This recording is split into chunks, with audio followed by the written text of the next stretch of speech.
me. Why does Ethiopia remain poor despite its abundant natural resources?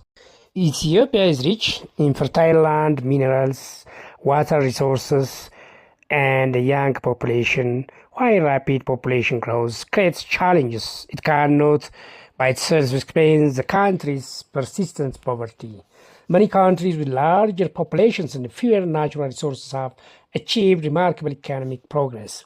The difference lies in how resources are managed, how institutions function, how opportunities are distributed, and whether fairness and accountability are respected. Corruption beyond money.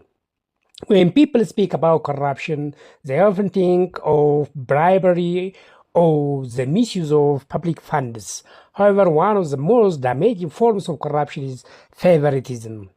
Favoritism occurs when jobs, educational opportunities, promotions, or public services are given to relatives, friends, or people with personal connection rather than to those who deserve them through competence and merit.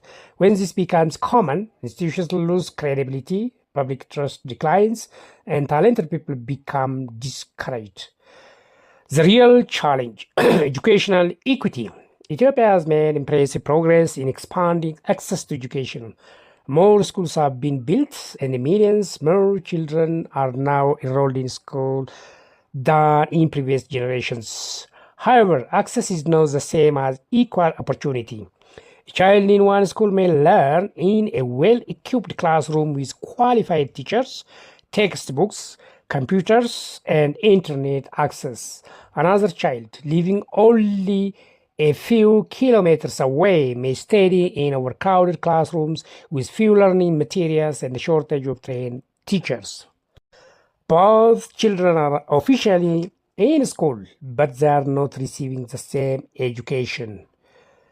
The growing gap between rich and poor. The inequality becomes even more visible when we compare private and public schools. Children from wealthy families often attend schools with better facilities, smaller classes, modern technology, and additional academic support. Children from poor families rarely have these advantages. As a result, students from privileged backgrounds are often better prepared for national examination and have great access to competitive university programs. Meanwhile, equally talented students from disadvantaged families may miss these opportunities simply because they did not receive the same educational preparation. This is not a question of ability, it is a question of opportunity. The four pillars of education. A strong education system should be built on the following four essential pillars. 1. Access, ensuring that every child can attend school. 2. Relevance, making education responsive to the needs of learners and society.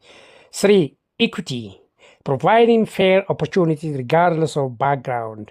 4. Quality, ensuring that education genuinely develops knowledge, skills, and character. Ethiopia has made progress in expanding access and it's working to improve relevance and quality. Yet, equity remains the weakest pillar, and without it, the benefits of education cannot be shared fairly. Equity means fair opportunity, nothing else. Equity is much broader than gender equality. It also means reducing the gap between urban and rural communities, between rich and poor families, and between advantaged and disadvantaged regions.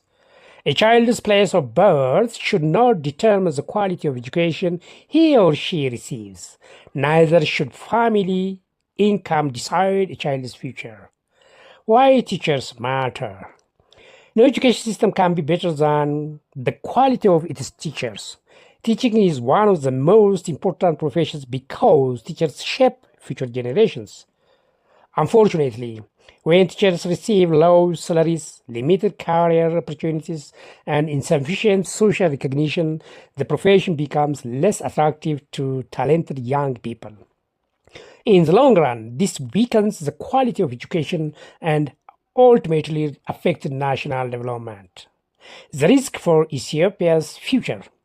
If educational inequality continues, Ethiopia risks becoming a society divided into two worlds. One world will belong to those who can afford quality education and better opportunities. The other will belong to those whose potential is limited by poverty, geography, or unequal access to educational resources. Such a future would be both unjust and economically harmful because the country would fail to develop the talents of millions of capable young people. What should change? Educational reform should go beyond building more schools. We must ask more important questions. Are schools equally equipped? Do all students have access to qualified teachers? Are rural and urban schools receiving comparable support? Do poor children have the same opportunity to succeed as wealthy children? Are educational opportunities based on merits and needs rather than family connections or privilege? These are difficult questions, but they are essential for Ethiopia's future. Conclusion. For me, the true measure of educational development is not simply the number of schools or the number of students enrolled. It is whether every child, regardless of family background, has a fair chance to develop his or her potential. Access is important, relevance is important, quality is important, but without equity, education cannot become a true instrument of justice and national development. If Ethiopia wishes to build a prosperous, peaceful, and competitive future, it must ensure that talent, hard work, and potential, not wealth, family connections, or favoritism, determine people's opportunities. That is the issue that concerns me most when I think about the future of education in Ethiopia.